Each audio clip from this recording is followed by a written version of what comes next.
So I'm Joseph Hendricks. You all know me as Joey, as my friends mostly do. And today I'm going to be talking about child abuse, child incarceration, and children killed by cops, and kind of looking at all the things that those things that have in common. But first I'm going to tell you all a little bit of a personal story. In August 2003, I got a phone call that one of my brothers, my middle brother, had been arrested after an altercation with our father. And I'm one of 5 brothers. We all grew up in a very abusive home. And my older brother and I had left home. And so our 3 brothers were still there dealing with all that. And so we had a phone call that he'd been arrested. And I was in North Alabama.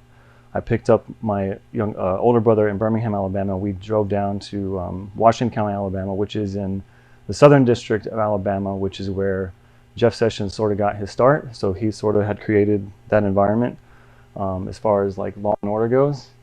And so what's interesting to me about the system is, like, for example, my brother, he was like my father's chosen whipping boy. He experienced more abuse than probably the rest of us, and so he was fighting back. And this particular time that he was fighting back, it was because he refused to accept Jesus Christ into his heart. And so my father went chasing after him, just berating him. And so my brother picked up a stick that he had whittled and hit my father in the face. And so they called the police. The police come and arrest him. And so we're thinking, my older brother and I are thinking, okay, when we get down there, we're going to be able to advocate for him and explain what he was going through, what we went through. And instead, we were shut out of the courtroom. We weren't allowed to even have any say. And so my brother was there facing that experience by himself alone in front of his abusers and his accusers. And so he went from being the whipping boy to the family scapegoat. And so for scapegoat rituals always involve a scapegoat who's either innocent or flawed, who basically is taking all the target and is the target of all the shame and judgment of whatever environment, whether it's home environment, a community environment. And what's interesting is being in a Judeo-Christian culture, that term is very problematic, but that's how we refer to America as a Judeo-Christian culture. Is we trace our heritage to Genesis, which has 2 scapegoats, the exiled scapegoat and the sacrificial scapegoat. And for someone like my brother, he was actually playing a role of both, because he's inside the home, he's enduring the sacrificial trauma, and then he's being exiled later on when he fights back. And so what's interesting is, to me, about this story is, if we look at the story of Isaac, the sacrificial scapegoat, he fits all the definitions of someone who experiences trauma. He's threatened with death. What Judith Herman calls the affliction of the powerless. He's completely powerless against his father. He's bound on an altar, and so he has to face both his father and the faith of his father, whose God is telling him to sacrifice his son. And similarly with the exiled scapegoat, is they're experiencing another type of trauma through isolation and abandonment. And again, it's a near-death experience. And with our culture, I think we have a tendency to ignore the exiled scapegoat because we over-identify with Isaac, because this is what Christianity is. It's like Paul, when he establishes Christianity, he refers to the Christian followers as Isaac. And so I think it has left us, or we kind of neglect to consider the trauma of the exiled scapegoat. And so in what I'm seeing in studying the scapegoat ritual is like, we have evolved as a species, but the scapegoat mechanisms have evolved with us. And so instead of dragging children up the mountaintops and exile them into the desert, they're experiencing a different kind of scapegoat ritual. And each scapegoat ritual has these different characteristics and characters and archetypes. The scapegoat, the demonic accusation, the prosecutor, the priest or priestess, the crowd, and then often the language of the one and only. So when Abraham hears from God to take his one and only son up to the he's not his one and only son. He also has Ishmael, who he had just exiled. But it's these things are going to come up again and again throughout this presentation. And what I found interesting in fighting for my brother and advocating for him to be released from the juvenile justice system is every one of these professions had played a role in that scapegoat mechanism and that scapegoat ritual. And similarly with child abuse, with child incarceration, and the children who are killed by cops, these same professionals often play a role in these scapegoat mechanisms. And so I'm going to go briefly into the history of the juvenile justice system, because this is I think this is really important for us to look at some of the evil side of American culture that we often don't want to talk about. The first juvenile facility was opened up as the House of Refuge in 1825. From the beginning, it was a group of women who wanted to take away the bad kids, like other people's bad kids, and isolate them and basically punish them. And it gave them eventually total control over other people's children. In 1899, the Illinois Juvenile Court Act led to the establishment of the first juvenile court. And under the banner of this doctrine that the state could take the role of parents, now the state has tyrannical control over the parent of the child. And so for example, someone like my brother, who went from a tyrannical home environment, he's transferred from that tyrannical home environment to now the state has that tyrannical control over him. And from the beginning, the juvenile justice system was influenced by American eugenicists. And this is the father of eugenicists who, he wanted the eugenicist idea to become like a national religion, basically preventing the people that they deemed unworthy to have children, they basically cease them, prevent them from having children. And then it quickly became a part of the juvenile justice system, specifically in Ohio under Henry Herbert Goddard's direction. And he believed that eradication of delinquency could happen through basically incarcerating juveniles and sterilizing juveniles. And he even said that, a man who is going to bring diseased children into this world has no right to have children, but they never really explain how they determine who is and who can and can't have healthy children. And there's this guy who he's going to come up again in a little bit, but California eugenicist who was actively involved in sterilizing over 6,000 people in California. And he would try to get people to consent to being sterilized, and if they consented to being sterilized, he called them the intelligent insane. And this actually reached the eugenicists had arguments that reached all the way to the Supreme Court multiple times. In this case, there's a case from Virginia where they were trying to actually essentially exterminate what they consider antisocial whites of the South. And our Supreme Court justice at the time said, instead of waiting to execute the degenerate offspring, basically sterilize them before they can actually reproduce. And this is well documented that even as up into the 70s, we found out that there's certain places in America that were still isolating, exiling, and had been involved in sterilizing children. And then comes along this Ivy League super predator who is basically repeating some of the same demonic accusations of the eugenicist movement.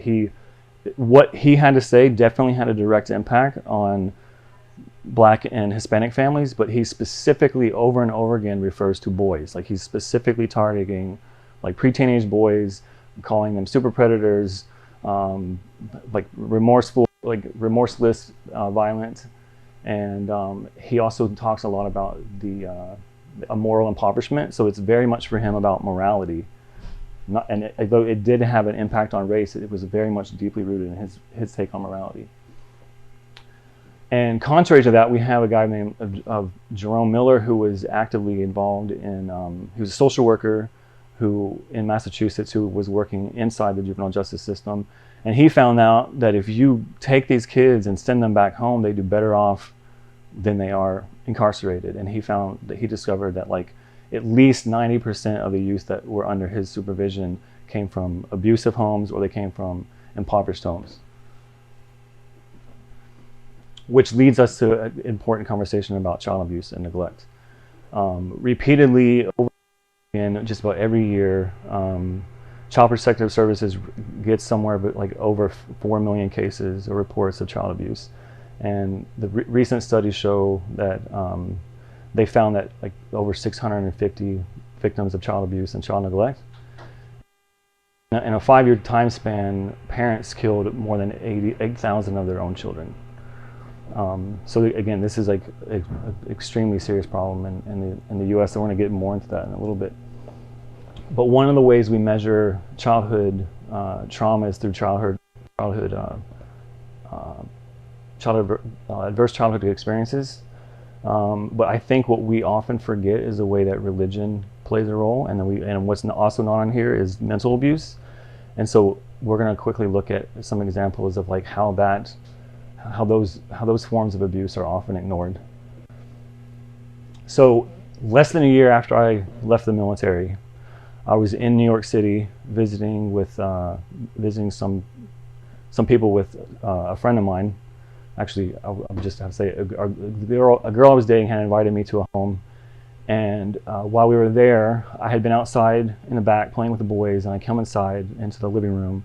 I'm chatting with her and the mother of these little boys, and all of a sudden, the father comes in. He escorts one of his little boys upstairs, and after a few minutes, I hear him just absolutely beating the shit out of this kid. And I'm like dumbfounded because what could have possibly happened that he's doing this? And the fact that he's doing this in front of me, like I'm a complete stranger to them, like I'm just in shock. And so I think the woman I'm sitting with, she's looking at me and she must see the expression on my face, and she says, "We're just trying to raise godly, obedient children." And so the father comes down with his son. The mother asked the father, was he being disobedient again? And he said, no, he obeyed, but he did not obey immediately. He was playing with a toy car, and his father told him to put up the toy car. Because he did not obey instantly, he went to go beating the crap out of him. And so the obedience thing is interesting to me because being a veteran who was enlisted and an officer, every enlisted soldier takes an oath to obey. We're making a conscious decision to obey, and we understand that to serve, you have to obey the leaders appointed above you. There's absolutely a time for that. But then also on the officer side, there is there's an expectation to disobey bad orders. That the Congress has intentionally left room for disobedience. So when coming back and seeing how that it plays out in a home, and demanding that from a 4-year-old is just like the military experience is sort of like helping me see that. And then also coming from a home that was similar to this, it was sort of like shocking to me. How is it after all these years we still have parents who have this mindset and can be this violent? And it led to essentially me doing like an investigation of the whole entire system that he was a part of to try to understand all the parts that led to his abuse.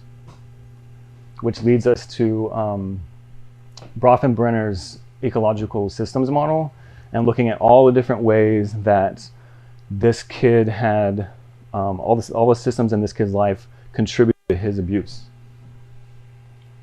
And it started with the parents. This kid's parents were pastored by Carl and Donna Keyes, who had embezzled tons of money. They had used Hurricane Katrina and post 9/11 relief funds for their own gain. The AG of New York City permanently banned them from any position that would allow them to have, in a nonprofit or a religious institution, that would allow them to have access over money. And yet somehow they were still, I don't know if they had access to money, but they found a way to basically, they were banned from the church that they were part of, and they went and started their own church and maintained basically a mental control over some of their flock and what they believed.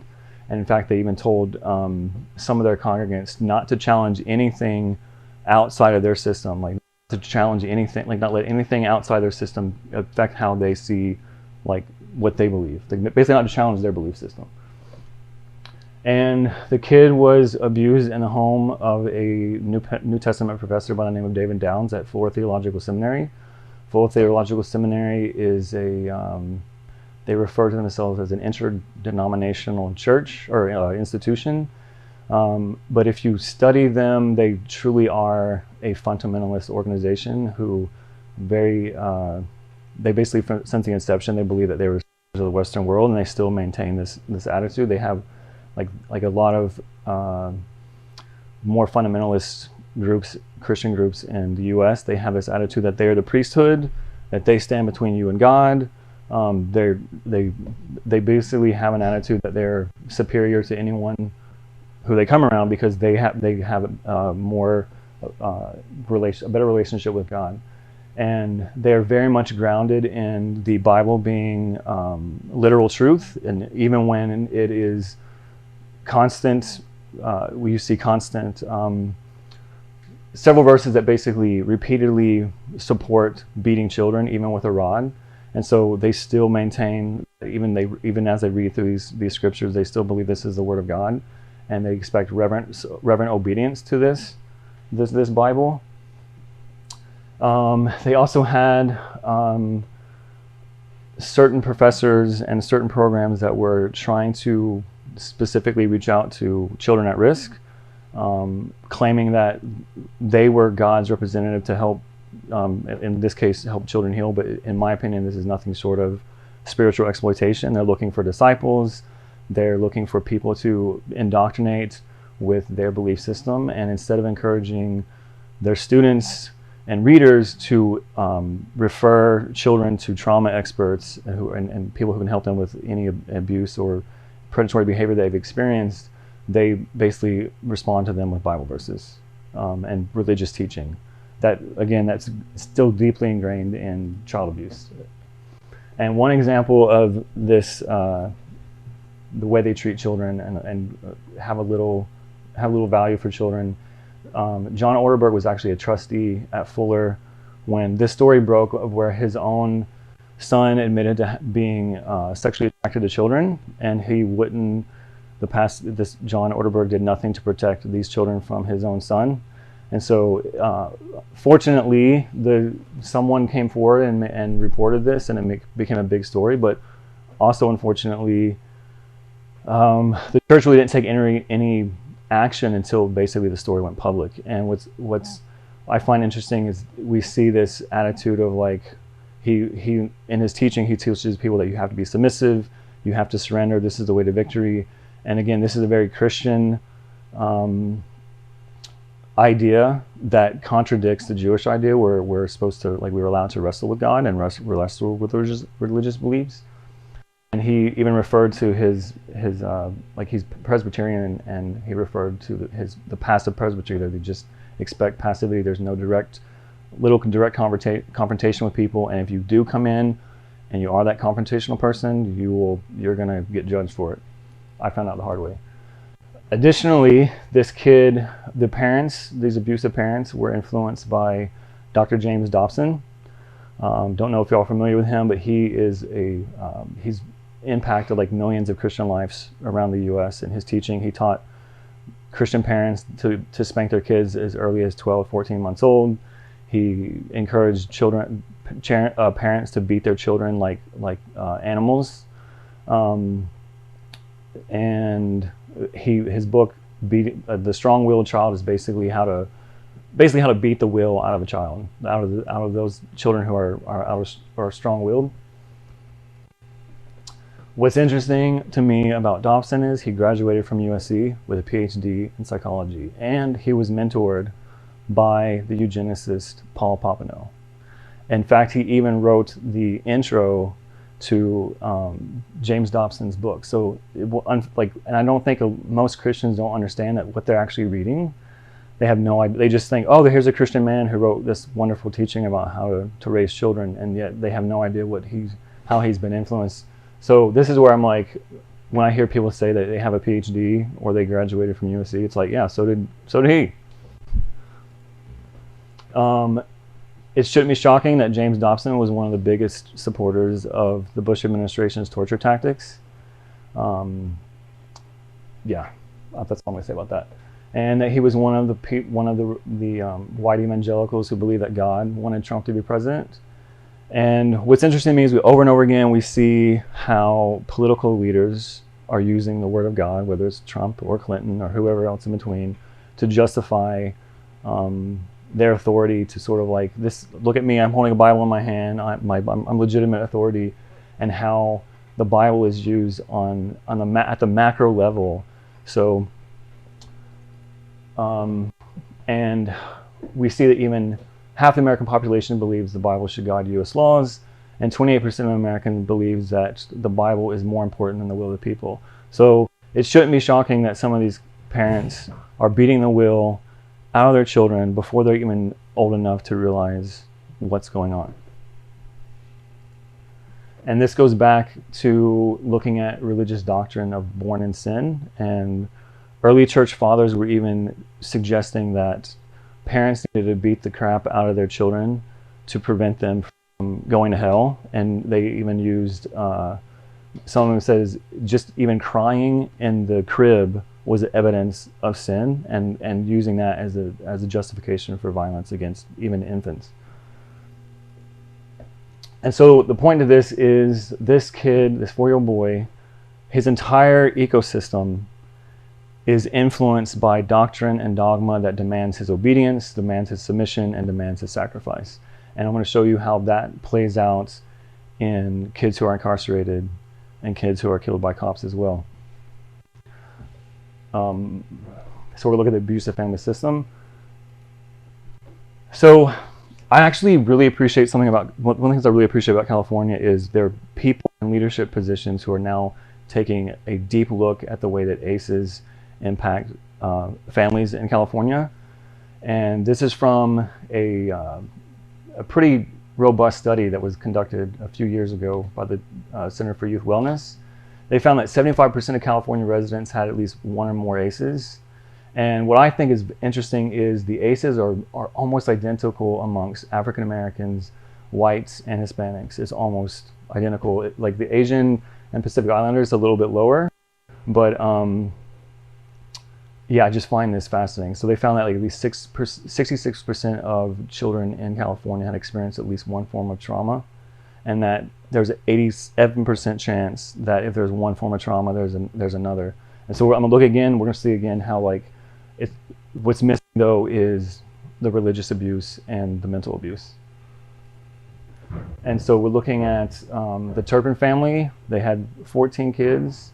They were torturing them, and when the cops showed up, they were malnourished. They found at least 3 children who were like literally bound to their beds. Fortunately, one of the young ladies, I think that she was maybe 17, escaped and called the cops, and the cops showed up. What was interesting about the family is they were a homeschooling family, so it allowed them to have their children in isolation. They were also part of a birther movement, which is sort of the flip side of the coin of eugenesis, where it's just like all these good Christian white people need to just pop out babies. And so it led really demented families like this to just have a ton of children and not take care of them and bind them. So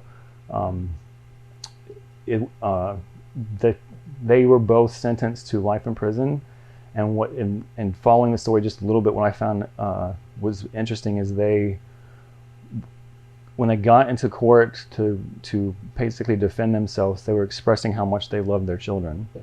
And I find it interesting the way, this comes up again too, but like the twisted understanding of how some people like throw around the word love, because there's absolutely nothing loving about what they did.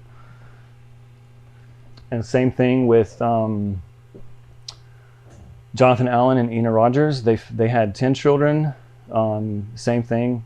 They were torturing them. In this case, they were molesting them, and they endangered them. They had rooms that were just like similar to the Turpin family. They had rooms that were just absolutely filthy. In this case, they had dog feces all over the place, and again, fortunately, the cops showed up and someone like rescued those children out of that home.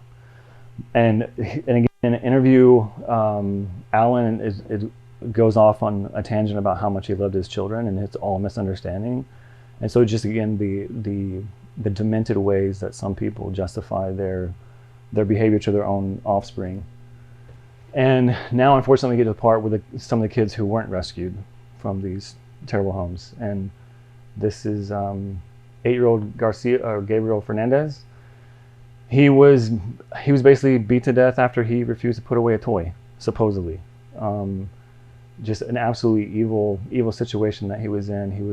He was a whipping boy, a scapegoat, whatever you want to call it, where all the violence of that home was directed at him for whatever reason. And again, with 10-year-old Anthony Avelos, similar, tortured to death. And then Noah, 4-year-old Noah. They got a report. In all these cases, social workers received numerous reports about child abuse. And in most cases, they believed something that the mother had said, like to justify it, and in some cases. And so at one point, and this is, family members were calling in about Noah, saying they were concerned. They received a court order to go get the child, but they failed to act on that court order, in part because some of the social workers were accusing the woman who made the initial report of being racist. So the accusation of racism prevented Noah from being rescued from his home. And what I find interesting about this, so when I was about 19 years old, I was able to leave a very dysfunctional, abusive home. I had like one of a very gracious Christian coach up in Pennsylvania allowed me to walk onto a football team at the University of Edinburgh, so I was able to get away from my family system. And one Christmas I came home, and I found out the night before I got there, my brother, who would later be incarcerated, was tossed outside into the cold, without food, without shelter, without blankets or anything. And my baby brother, my mother was taking his head and beating against the wall in frustration if he was disobedient. And so my older brother and I had this conversation about, like, okay, what do we do? Do we report this? And we had an argument about this. And so he was fearful that social workers can take the kids away, and who knows, we'll never be able to see them again. And I had always felt guilty for not reporting it, but now I look at some of the social work, seeing how social workers operate, like it's extremely disappointing to see how much systemic failure it is in protecting children, and how often social workers, and this is happening in the classes I attended, is they're basically listen to the mother. Even if the mother is abusive, you're supposed to listen to, like, the mother's, like, it's advocating on the mother's behalf, even if she's the abuser. And what's statistics show that half of abuse cases, the perpetrator is, more than half of the abuse cases, the perpetrator is the mother or a female caregiver. And so, but in defense of social workers, there was a study done several years ago, like in the late 90s. Zimbardo did a study looking at how people use their time across the US. And they found out, he discovered that in a city like LA, it's like the most living in the now, the most hedonistic. It's about, like what's going on today, and it's all about me. So LA is actually one of the most, from a cultural standpoint, is like one of the most selfish cities in the U.S. Unlike the Deep South, where people get involved, they talk to each other, they're like, they slow down, they help each other. If you have to pull over on the side of the road, you're going to have like 5 vehicles checking on you. In LA, the burden of child abuse and whatever else might be, it falls on a very, very small percentage of people. And so therefore, like, I respect the social work profession because they are taking on a load that most of the city is just like, I don't want anything to do with this. And so I do empathize with them to a certain degree. And so now we're going to talk about the exile children of Los Angeles. So about 15 years after my brother was unjustly incarcerated, I had an opportunity to work in LA County's juvenile justice system. And first of all, what I found interesting is, as soon as we get there, I was like asking about trauma. How do y'all handle trauma? And they said, do not bring up trauma. Don't talk about trauma, which I was confused by, because if we're supposed to be creating a mental health assessment, biosocial assessment of a child, why aren't we looking at trauma? And if we know that impacts the behavior, so why aren't we talking about trauma? And so with this young man I was working with, well, technically he was a black boy. Because he was a boy. He was a 17-year-old boy from South Central LA. He'd been in the system for nearly 3 years. And he, like the majority of children who are incarcerated, he had traumatic experiences in life that led to his behavior. But unfortunately, for 3 years, it was pretty much ignored. Turns out that, he suffered from a severe traumatic brain injury when he was 7. And the only reason why I found out about this is because I broke a rule and I didn't avoid trauma. I had a conversation with his father and I said, "Has your son experienced any trauma?" And he said, At first he was like, no, and he said, wait a minute, he did have a head injury many years ago. And it turns out, as I dug more into it, he was in the hospital for 3 days, leaking brain fluid from his skull. They saved his life, of course, but there was no after treatment for him or the family regarding like, this is how your traumatic brain injury is going to impact you. It's going to impact your family. It's going to put more stress on the family, etc. And so it turns out, depending on what statistics you look at, anywhere between 50% to 87% of kids who are incarcerated have experienced some sort of head injury or severe traumatic brain injury in EJ's case. And so, again, another big glaring issue that is not being resolved or even treated. And again, this is just one example of a type of trauma that is like, we know it's there. There's some types of trauma you can be like, oh, maybe it's trauma, maybe it's not, but there's no doubt about that's trauma, and it's going to impact his behavior. And so instead of actually considering what he might have been through, they only looked at his behavior and decided he had an operational defiant disorder, because one of the symptoms of operational defiant disorder is anger. Also, one of the main symptoms of severe brain injury is anger. So instead of like looking at understanding him through the lens of his own trauma, using a diagnostic model that's technically reserved, it's supposed to be used by psychiatrists, and we're giving it to social workers who will sit down with a kid for 15-20 minutes and be like, oh, this is who you are. So when I first met him, I was like, so what are your issues? What do you want to work on? And he was like, I have anger issues. And so I'm going to get more into this in a minute, but like, this is an example of him internalizing the demonic accusations made against him, and how this system is making demonic accusations about him, and then now he's like internalizing that and making that judgment about himself. And the thing that came up is the education system and these juvenile justice systems, like in halls, is absolutely atrocious. And in working with him, I was like, what do you want to work on, and what do you want to do about your anger issues? Like, how do you want to do that? And like, I was advising him like things to read. And at first I was like, why don't you read about like Nelson Mandela or Martin Luther King Jr.? They were all incarcerated at some point in time. He's like, no, I read all those. I'm like, okay, cool. I said, why? Let me try something else. So I introduced him to Ryan Holiday's books, and looking at how to manage emotions, how to manage our thinking, to basically to be thoughtful of our actions. And we also I got him playing chess again with his father. His father would come in, and they played chess together. And we both talked to him about like, this is an example of how you have to think before you move. It's the same thing with your behavior. You have to think before you move. And he ate these books up. But in a meeting, his father came in, and he came in to like with his educators, with therapists, with probation officers. The educators tried claiming that he had an reading education level of a second grader. No, bullshit. He can read these books. That's more than a second grader can do. And so this demonic labeling, this degrading attitude that we have, demeaning attitude that we have towards kids who are incarcerated, and so yeah.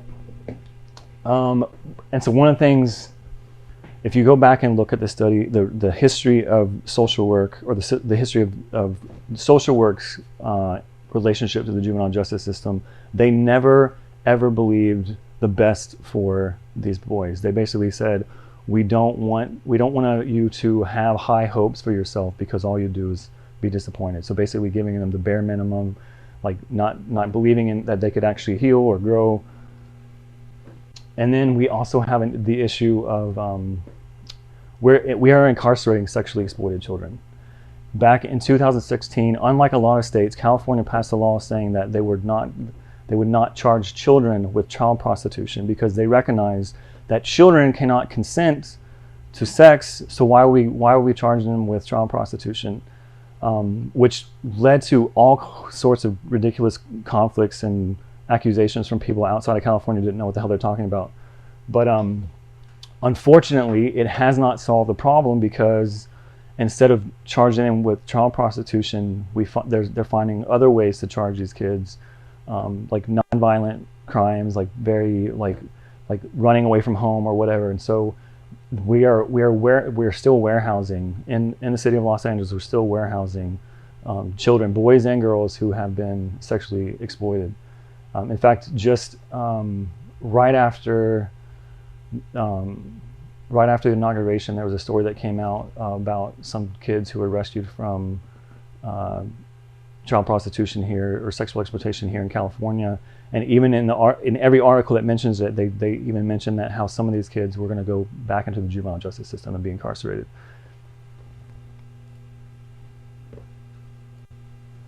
And so now we're going to look at how the traumatized child goes to court. So eventually I was able, like after being shut out of the courtroom on behalf of my brother, like I was able to, with some help, basically a poor college kid at the time, and I was able to get some help and put some money together to hire my brother an attorney. This is after petitioning the governor for his release. This is after reaching out to the ACLU for help, explaining what was happening. They both said, we can't do anything for you. So after maybe 3 months, 3 or 4 months, we got my brother a second hearing, which my older brother and I were actually get into the courtroom and testify. But unfortunately, in most cases, the kids are left by themselves. They're in that court system by themselves. There's not a lot of people advocating for them in many cases. And so I had to fight my way in. And then in working with the LA County, I had the opportunity to actually go in there without having to fight. So I got to see what's going on in LA County. And so every year, about 2 million children appear before judges who are going to determine their fate in some form or fashion. They're making binding decisions, and unfortunately, the information that judges are getting are coming from probation officers, social workers, clerks in the court, so they don't have time to look through everything, all the documentation. They're being basically given a snapshot of what's going on through probation officers and through their clerks. And so an issue that came up with EJ specifically, and there was other kids too, but I'm mainly using him as a case study, but like one of the issues that came up, in addition to trying to help him get help for his traumatic brain injury, because the only way to really get him help is for him to have a full neurological evaluation from a neurologist. And so you only can provide so much help without that. And so I was trying to get that done, but also he had a probation officer who also served as his therapist when he wasn't there. So the probation officer has basically a dual role where they can sit with that kid and play therapist, and they turn around and play the punishing probation officer, and they can take that information and use it against them. And so he had a probation officer that was basically threatening him, saying if he did not get his act together, whatever the hell that meant, because he was a good kid, if he didn't get his act together, he was going to refer him to adult court as soon as he turned 18. Though the judge is telling him, I promise you I'll get you out of the system before you turn 18.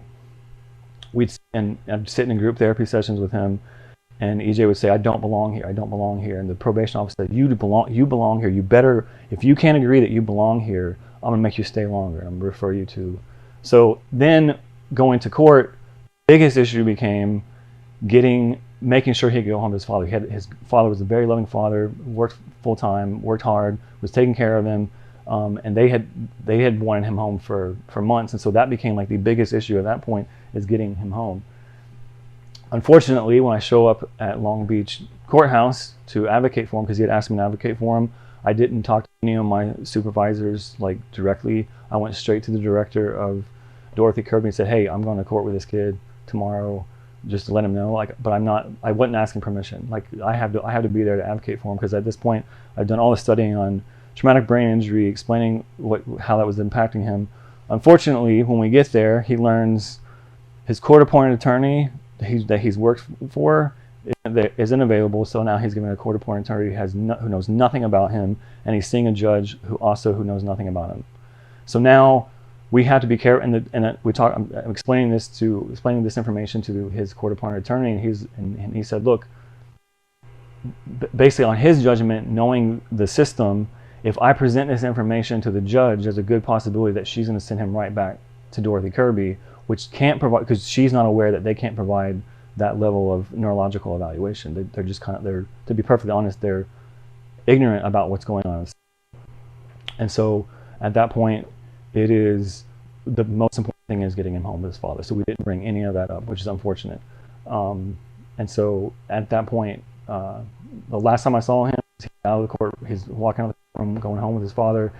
He had made an agreement that I was going to stay in touch with him to make sure he got the neurological evaluation, which the system, like the system is set up to where they want, as long as it's providing services, they want you to stay in touch with the client. However, when I get back from the courthouse to Dorothy Kirby, I walk in the door and they're like, cut all contact with him. And I'm like, why? This doesn't make any sense. And I truly think it's because DMH knows they've screwed up.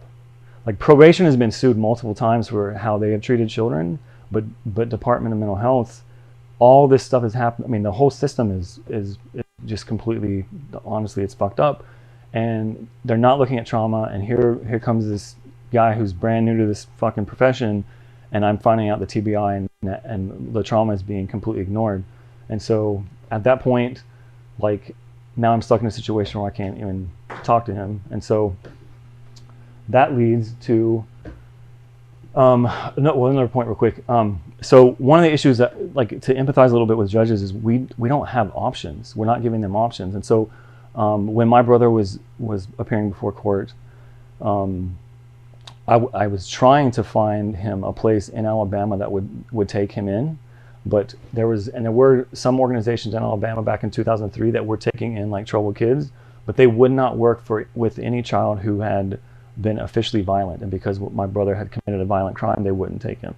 And so it's the same thing with a lot of, like, well, only like 25% of the kids who are incarcerated have even committed a violent crime. But that's 25% that automatically disqualify for any other outreach programs. But in the state of LA, I mean, in the city of LA, there's just not a lot of options for judges to consider. For example, even the children who have been sexually exploited, what options do they have for some of these kids if they've been involved in their sexual exploitation, which has been the case in many situations?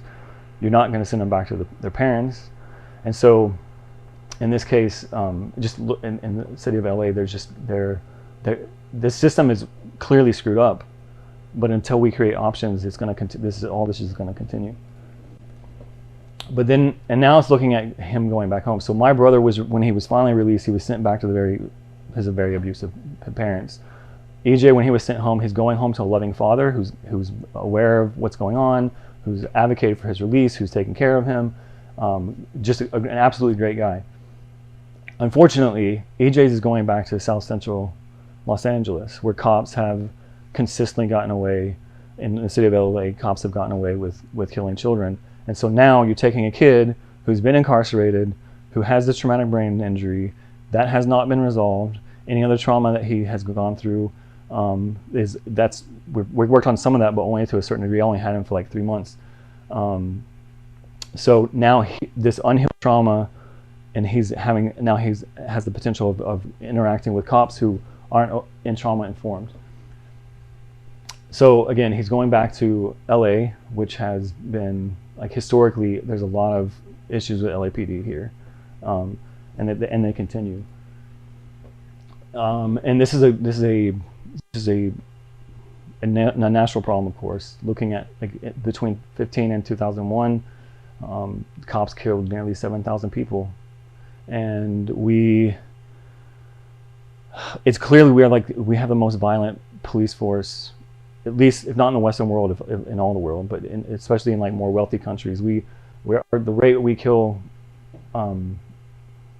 individuals, law enforcement kills individuals like 33 times higher than a place like England. 33 times higher. And one example is Jesse Romero of Boyle Heights. He was one of 957 people who were killed by law enforcement in 2016. He was one of 315 individuals who were shot and killed fleeing cops, like shot in the back. And he was one of 16 children who were killed by police in 2016. Cops, like, responded to a report of possible smoking weed and graffiti. They responded to him. They responded to the call. They show up, and Jesse Romero and his friends like take off running. And I talked to some guys who grew up in Boyle Heights, and they were explaining that like when they were growing up, they're about my age. When they were growing up, cops, anytime they saw a group of Hispanic boys on the street, they would find them and start beating the shit out of them. So this is already the reputation that LAPD already has, and what's going on now. And this kid just naturally is going to run. Like, he's not going to hang out there. And turns out he had a gun. He's running from them. He takes the gun. He throws it over a fence. The gun goes off. The cops shoot him in the back, and they claim that they were scared for their life, and they shot him dead. And what I find deeply disturbing is how many people justify shooting anyone in the back, but especially a child. And the cops claim that they were scared for their lives. Like, I'm not sure how you, and this is as a veteran who served in the infantry in the MP world, like, I don't understand what is scary about a 14-year-old who's running away. Like, it's just unbelievably, it's unexcusable. And like many children and adults who are killed, he's demonized after the fact. So like LA, when this was first reported, the LA Times like interviewed someone in the community and said, oh, he was in a gang. And that led to more justification for like, oh, well, if he was in a gang, that means it's okay to kill him. And then you had right-wing media groups who would tell you they hate mainstream media, but they're quoting LA Times as the same justification. Like, we only want to hear about this. He was in a gang. End of the conversation. And then video came out, and then witnesses came out contradicting some of the cop's story. But to this day, they haven't been held accountable. And this is nothing new. Like it's the demonic narratives of whether it's Boyle Heights or South Central LA. We have been speaking demonic narratives over these cities for years. And what's interesting, again, from a Judeo-Christian standpoint, there's a belief system that life and death is in the power of the tongue, and we have been speaking these demonic narratives over these cities and over these communities for generations. And every administration in my adult life, in some form or fashion, has spoken these demonic narratives, like war on poverty, war on drugs, war on crime, war on terror, war. These kids are living in war zones. They're absolutely living in war zones. And so I'm going to tell you just a little bit about what I know about war zones. So when in 2006, I enlisted in the infantry, and the men who initiated me into the military were men who had just come back from Afghanistan and Iraq. And one of the gentlemen, a drill sergeant that was in my company, one day he pulled all of us aside, like pulled us into a formation and had us like sit down, and he tells us a story. And he's explaining that when he was in Iraq, they were getting reports about like certain houses they needed to go to that had weapons, right? And so they would like kick in the doors, like basically shoot first and ask questions later. And when they showed up and they found out that these homes there was nothing in these homes that were these families weren't doing anything wrong, anything legal, they would put what they called oops weapons into these homes as justification for like, see, this is what was going on in this house, to kind of like protect themselves. And so what we see here is what's going on the macro level with us creating these demonic narratives of Iraq, weapons of mass destruction. It's happening on the micro level, and now we're throwing soldiers into these situations, and it's like, so we're seeing that same thing. And I think this is happening with the cities like LA. Like, we're putting cops in these situations, and what often happens is we have the gunned down scapegoats, the children who are basically being used for all as the target of all aggression, but we also turn around and we flip the script and we demonize the cops and make them the scapegoat, when we're not looking at how the entire system is impacting these kids. And what I have learned, so this picture right here was taken shortly after the mayor of Kandahar City was assassinated, and I had the opportunity to work with some of the Afghan police who were responsible for securing that area. And so what I have learned from my military experience, the difference, you have to be a little bit vulnerable. You have to be willing to engage people where they're at. And here's an example of like it doesn't have to be us versus them in these communities all the time. And I think I find it really frustrating to come home and see the attitude that some people have towards even children, like Jess Romero, in these communities, and like being able to justify any violence committed against them. It's unexcusable. And from my perspective, it's even worse than infantry. What's going on in some of these cities, it's not even tell you that it is, the LAPD will tell you that they're a paramilitary organization. And for me, what I realized in my time in the military is I was stepping into war zones that had been escalated by all this demonic accusation, and my job was to de-escalate. And I think that the cops are failing to do that, because this is an example with Jesse Romero as an example. They could have de-escalated that situation. They didn't have to chase after him. But we're constantly, what I'm seeing over and over again is like cops escalating situations that have no business being escalated. And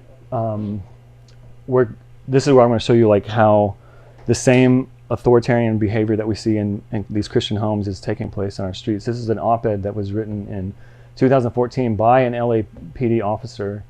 I believe he also has a PhD, and he was basically like, cops are not responsible. Like, if you get shot, it's your fault. Like, we're not, like, you obey me, you listen to me, don't challenge me, you won't get hurt. Like, if someone gets shot, it's because they didn't do everything right. It's kind of like cops are not responsible. So we're seeing that from within the LAPD, and then we see this guy was a graduate from Florida Theological Seminary, and back in 2013 he writes a piece on his website talking about how basically if you want your kids not to get killed, if you don't want your kids to get killed, teach them to obey. And he literally explains how he watched a mother prepare her son to get shot. Instead of actually having any understanding of what's going on from a law enforcement perspective, from a kid's perspective, it's just like, hey, if you raise your children like I raised mine, if you beat them down and make them obey, your children won't be shot. It's fucking sickening. Another thing is that I think we have to talk about. Like, I totally understand that the black community is being shot more than anyone else. I understand that, but even if we stopped killing every black, like if no black Americans were ever killed, we'd still lead the nation in killing people.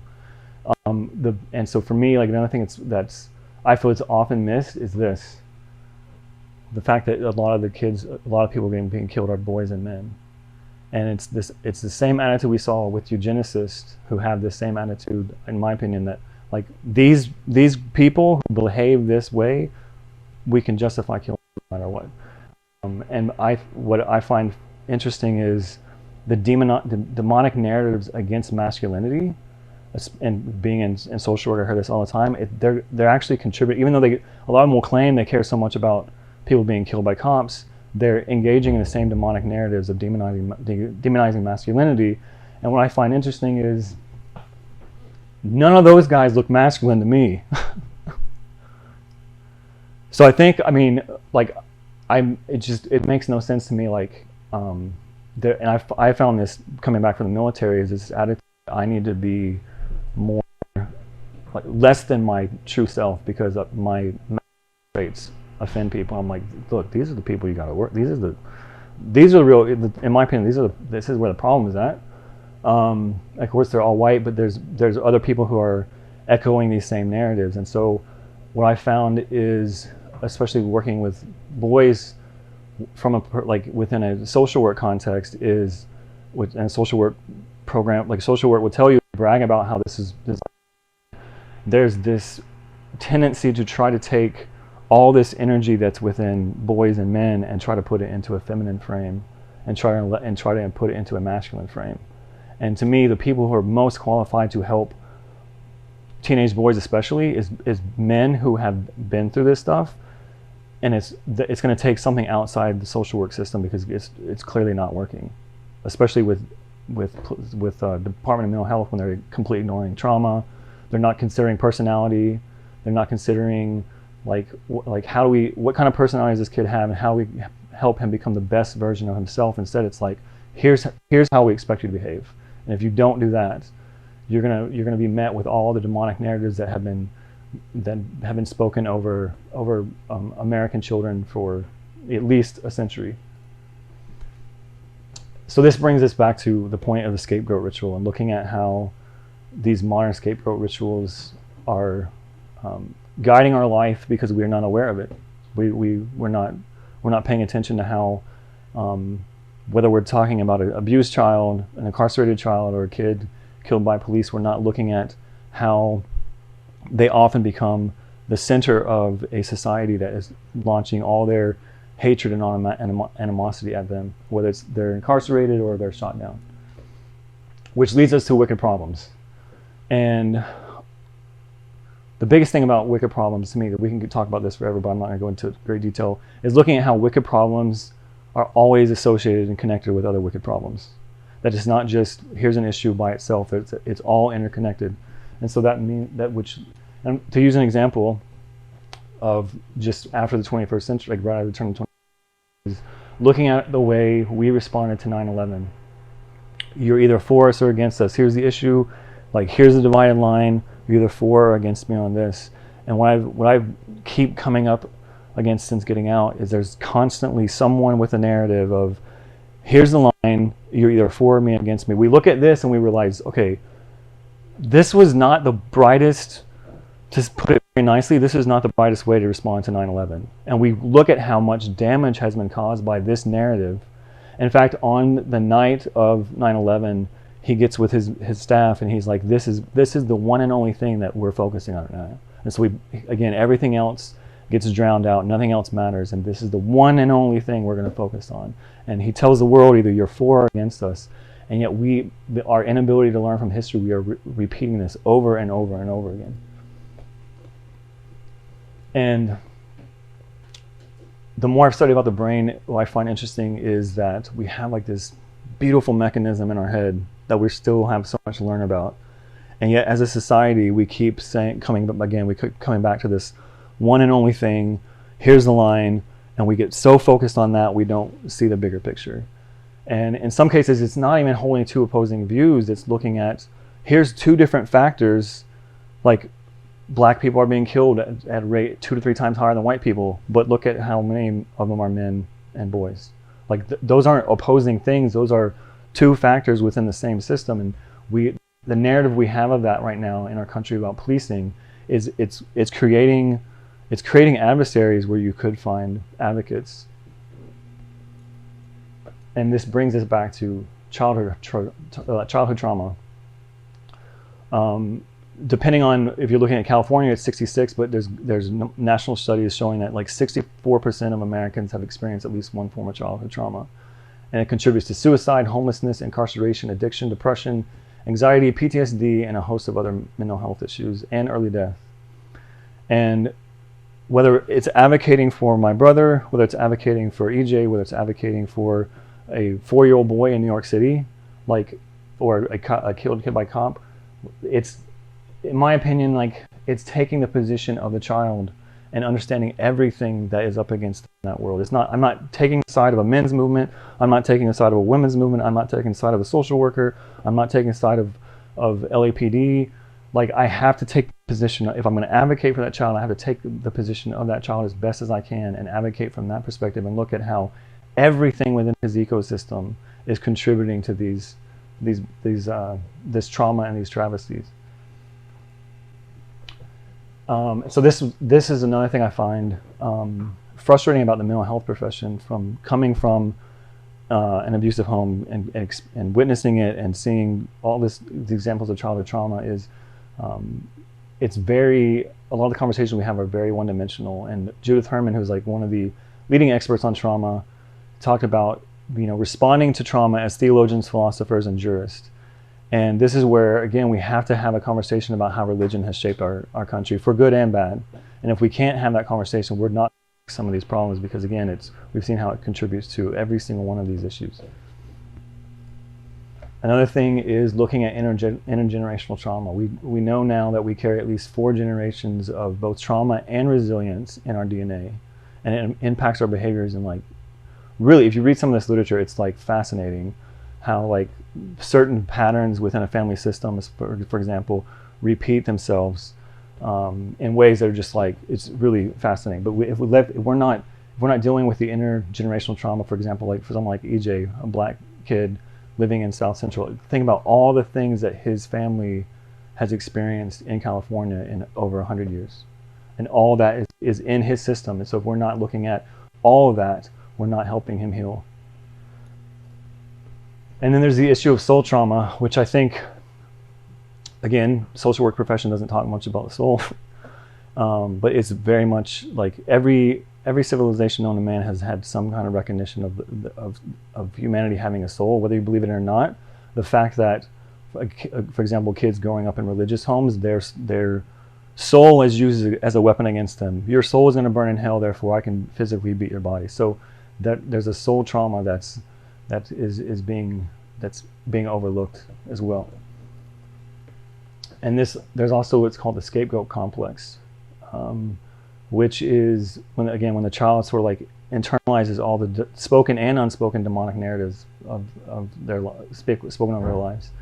And we see suicide is one example of a scapegoat complex, I believe. It's when it's internalized and weaponized against the self to the point like, I hate life so much, I'm going to end my life. Another example of this, and far be it, like I know it would be controversial for a white man to say something about the black community, because I know that has been used to demonize the black community. But I also believe, I have to say this, I also believe that youth violence in these cities is another example of that. Instead of being turned inward, it's turned outward. And so we're looking at, if we understand the scapegoat complex and how black and Hispanic kids have internalized the demonic accusations made against them, this is impacting the violence that's going on in our communities. And then there's an issue of post-traumatic growth, which I'm really frustrated with the social work profession, and especially some of these so-called experts working with military veterans. We know, like from studying military veterans, that many veterans who experience some of the most atrocious trauma in the military have grown from it. They've experienced positive changes, and we're not accounting for that. I feel like it's kind of being stolen. Those stories are being stolen from veterans, but it's also preventing us to bring those gifts home. And even when working with a kid who's incarcerated, looking at how, if we reframe the way he looks at his trauma, there's a safer way to do that. Like, what have you learned about yourself? What have you learned about your relationship with others? How has your philosophy of life changed? Now, philosophy of life is quite frankly, not many people are in a space where they can have those deep reflections about like theological, philosophical like conversations. But I think you can at least start the process. And when we steal this gift, we know it's been used in clinical practice. But I think it can also be used looking at culture, looking at our entire culture. Like what trauma have we experienced as a nation, like 9/11? Are we learning from it, or are we going to repeat the same thing? And this also gets into our relationship with others. And I say that because, and why I think this is so fascinating for me. So like witnessing a 4-year-old child being abused in New York City brought back all these memories of my own childhood and being tortured by my father over something as stupid as an argument with my brother about who got the top bunk, and basically being beaten until I confessed the sin I didn't commit, and then get beaten again because I had lied the first time. And for me, I have like this particular trauma has led to my growth in ways that I have a really hard time expressing to other people who have not had that experience, because it has put me in a position where I can empathize with the 4-year-old boy in New York City, the incarcerated kid, in ways that many of my peers can't. Because I think there's this matter of like, once you have experienced of traumatic hell, you can kind of relate to other people who have been through that, even if that's different than you. And so it has impacted my understanding of myself, my relationship with others, my relationship with the world, and it has led me to question, like, for example, my father's faith, my mother's faith, and how that impacted my experience, and watching how that continues to play out in American society. And so this again, I think applies to many veterans. We leave home, we leave abusive homes, we have this heroic journey where we leave, we are initiated into a warrior culture, we come back and we have experiences that many of our civilian peers don't have, because some of them, for example, haven't even left home, like legitimately they're still living at home, and like And so there's just perspectives and that we gain. For example, just like I was explaining, like the of obedience versus having an obligation to disobey bad orders, like things like that, where I feel like, and a lot of veterans, unhealthy veterans out there who are just entitled, but then there's veterans like who really have skill sets, like investigative skill sets, intelligence gathering skill sets, leadership skill sets that are just being wasted in certain environments because, just for example, like the concept of having a mission in life, or mission, for example, working with a kid. What's more important than actually the mission of helping that kid, or following a policy? Because I'm going to disobey policy when I know that's contradicts the mission of helping that kid. And I think that's something I've found that a lot of my peers, whether it's in like law enforcement, in social work, in the mental health profession, they're still in this like obedient phase. I'm going to follow the lead of whoever is above me. So that concludes my presentation.